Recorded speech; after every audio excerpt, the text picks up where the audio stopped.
Hello everyone. Back then, Hazzard County was more than just a television town. It was an entire world. The roar of engines, the laughter, the wild chases, and the General Lee became lasting memories for a generation of Americans.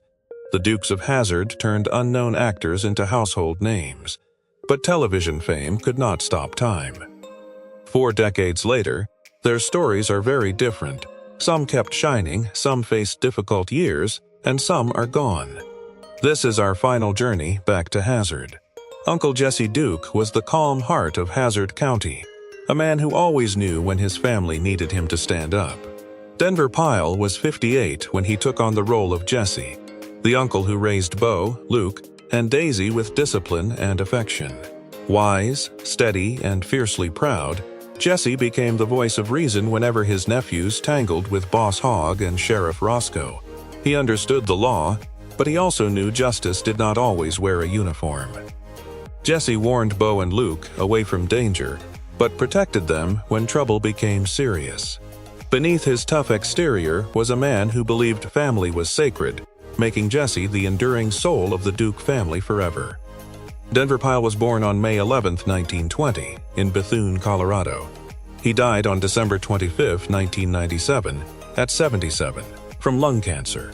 Before acting, he played drums, worked in oil fields, and served in World War II. He appeared in hundreds of productions, including The Alamo and Bonanza, but Uncle Jesse made him a household name. Shortly before his death, he received a star on the Hollywood Walk of Fame.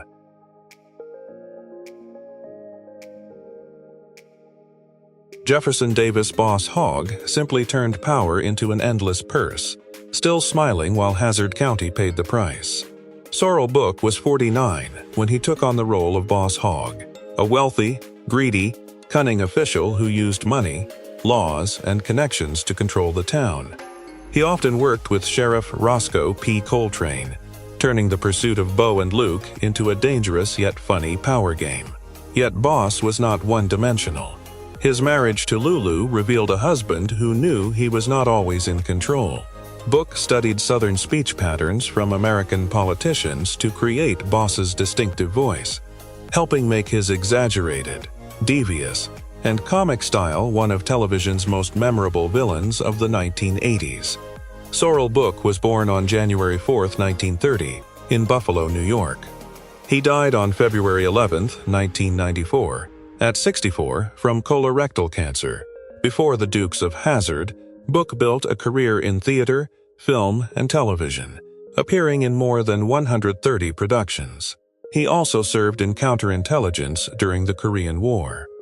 A Columbia and Yale graduate, he spoke several languages. Away from acting, he enjoyed home improvement and gardening.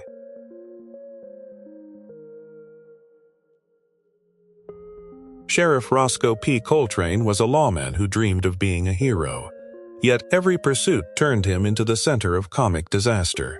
James Best was 52 when he took on Rosco, the hot-tempered, bumbling sheriff pulled into Boss Hogg's schemes. Rosco treated catching Bo and Luke as a matter of honor, but his childish streak repeatedly landed him in trouble. His partnership with Boss was cooperative yet dependent, while encounters with the Duke family showed Rosco never truly hated them. His distinctive laugh, high voice, and wild police chases made Rosco the comic soul of Hazzard County. Best also handled driving and action scenes, using quick improvisation to transform a clumsy lawman into an unforgettable television icon. James Best, born Jewel Franklin Guy, was born on July 26, 1926, in Powderly, Kentucky. He died on April 6, 2015, at 88, from complications of pneumonia. After serving in the military following World War II, he began acting in programs for troops in Europe. His career lasted more than 6 decades, with Western films and television roles. Away from acting, he was a painter, musician, teacher, and acting coach.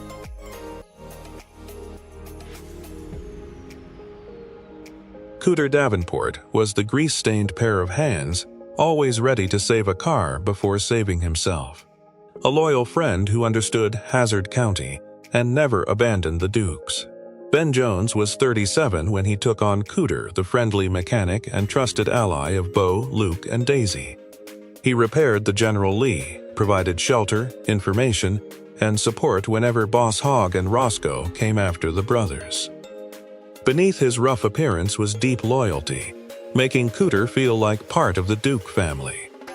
The character brought plenty of laughs, but when danger arrived, Cooter always stepped forward. Jones later carried Cooter's spirit into real life, turning his connection to Hazzard into a lasting legacy for generations of viewers. Ben Jones was born on August 30, 1941, in Tarboro, North Carolina. He died on August 9, 2026, at 84 from a heart attack at his home in Virginia. After the series, he served 2 terms in the U.S., House representing Georgia from 1989 to 1993. He later opened Cooter's Place, organized fan events, wrote a memoir, and celebrated the show's legacy. Jones overcame alcoholism and remained beloved by fans.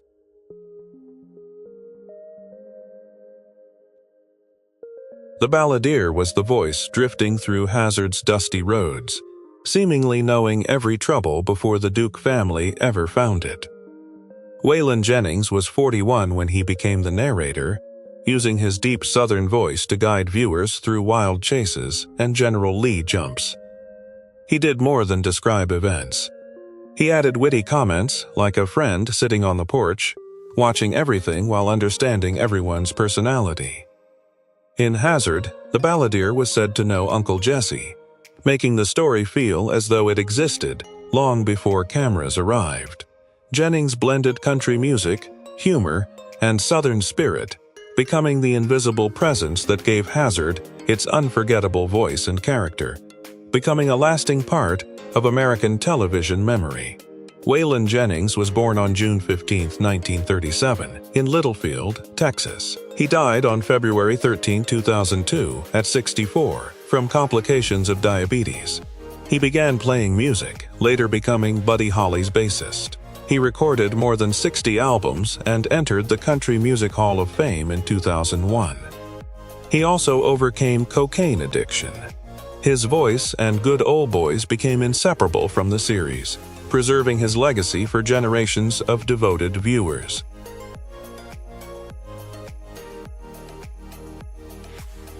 Lulu Hogg was the woman who could silence Boss Hogg with one look, because beneath her gentle appearance was an independent spirit. Peggy Rea was 57 when she took on Lulu, Boss's wife and Roscoe's sister, a strong woman with a voice of her own in Hazzard County. At first, Lulu appeared only occasionally, but she gradually became her husband's greatest counterweight. She challenged Boss's schemes, sympathized with the Duke family, and especially supported Daisy. Lulu could argue with Boss, stop him from doing something wrong, and defend people he considered enemies. Rea gave Lulu warmth, humor, and strength, proving that a woman did not need power to command respect. Over time, Lulu became an important part of Hazzard's community. Peggy Rea was born on March 31, 1921, in Los Angeles. She died on February 5, 2011, at 89, from heart failure. She studied at UCLA before working as a production secretary at Metro-Goldwyn-Mayer. Rea began acting in television in 1953 and appeared in I Love Lucy, Gunsmoke, The Waltons, All in the Family, and Step by Step. She worked until 1998, leaving behind a career filled with strong women.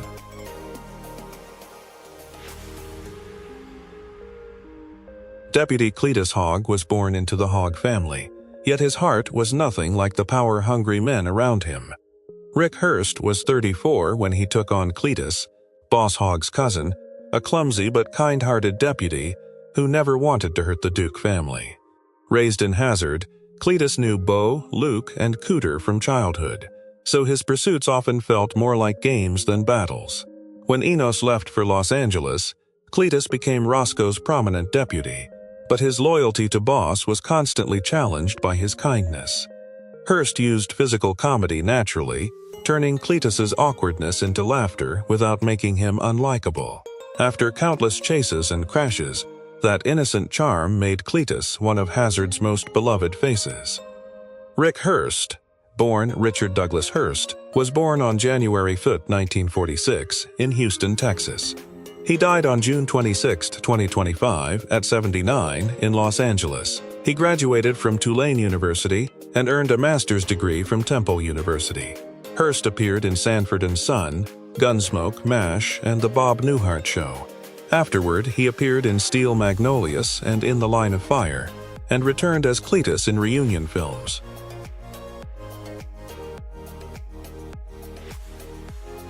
Vance Duke entered Hazzard as a stranger, yet had to prove he belonged in the Duke family.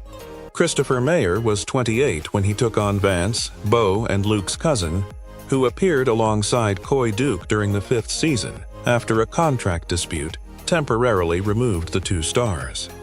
Vance was a fearless young driver with an adventurous spirit, determined to continue the family tradition while facing Boss Hogg and Rosco. Living with Uncle Jesse, he had to master the General Lee, survive wild chases, and protect his family. His greatest challenge, however, was replacing two beloved characters. Although Vance appeared in only 19 episodes, Mayer left behind a distinctive chapter in Hazzard's history, remembered by devoted fans. Christopher Mayer was born on February 21, 1954, in Manhattan, New York. He died on July 24, 2011, at 57, in Sherman Oaks, Los Angeles. He appeared in Glitter, Silk Stalkings, Santa Barbara, and Liar Liar. His career included television and film roles, while his personal life involved several marriages. Though never as famous as Schneider or Wopat, Mayer remains remembered for stepping into a nearly impossible role and giving Vance Duke a place in Hazzard history.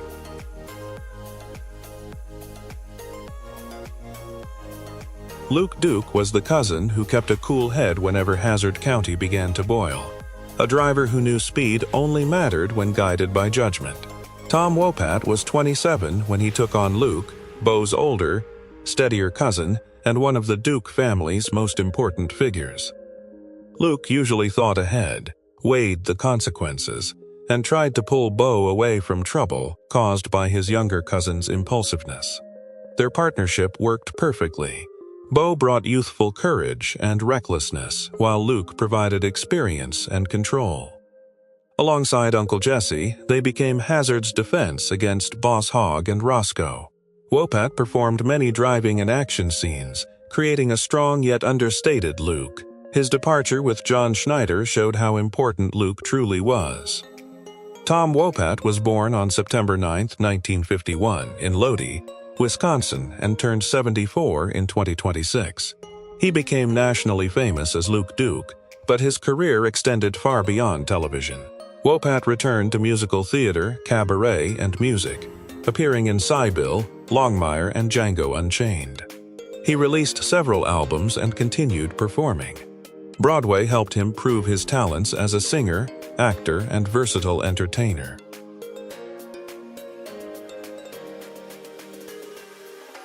Bo Duke was the youthful spirit of Hazzard County, a young man who rushed toward danger before thinking about the consequences.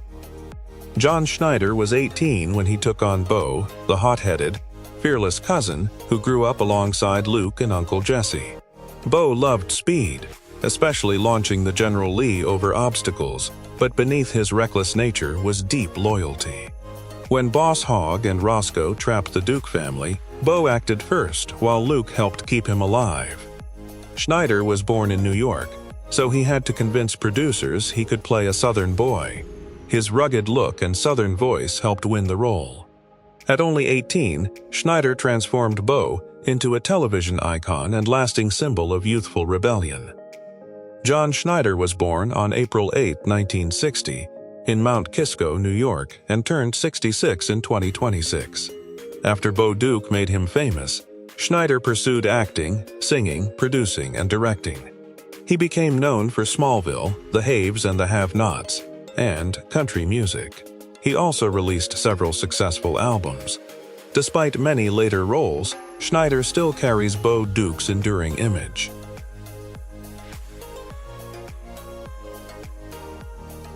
Daisy Duke was the girl whose smile hid a woman ready to face danger alongside her family. Catherine Bach was 24 when she took on Daisy, the cousin living with Uncle Jesse, Beau, and Luke. Daisy worked at the Boar's Nest, but that was only one part of her life. She used intelligence, observation, and confidence to help her cousins escape Boss Hogg's schemes. Daisy loved her family and sometimes trusted people too easily, but when Hazzard was threatened, she never stayed on the sidelines. Her relationship with Enos added tenderness, while dreams of becoming a singer, songwriter, and journalist showed her desire for independence. Bach faced pressure over her appearance, yet her strength helped make Daisy a cultural icon. Catherine Bach was born on March 1, 1954, in Warren, Ohio, and turned 72 in 2026. She studied theater at UCLA and appeared in Thunderbolt and Lightfoot and The Midnight Man before becoming Daisy Duke. She later joined The Young and the Restless as Anita Lawson and launched jewelry and legwear lines. The term Daisy Dukes became synonymous with short denim shorts, securing her place in popular culture for generations.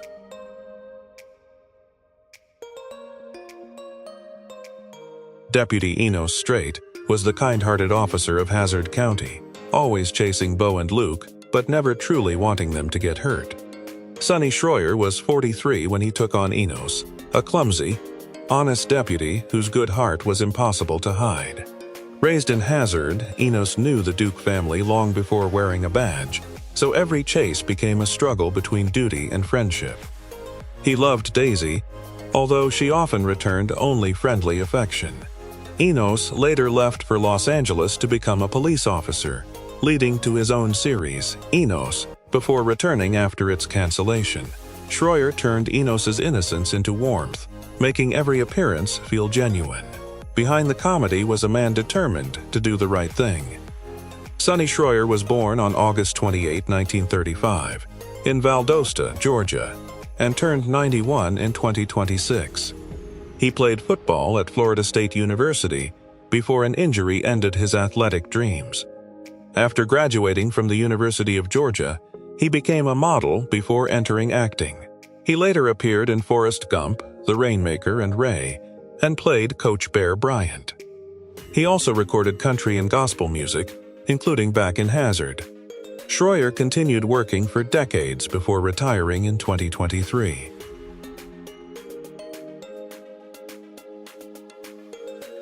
Thank you for joining us as we return to Hazzard County, where the roar of engines, the wild chases, and those familiar faces still live on in our memories. If you ever loved the Dukes of Hazzard, leave a comment and share your favorite memory with us. We'll see you again in the next journey through television nostalgia.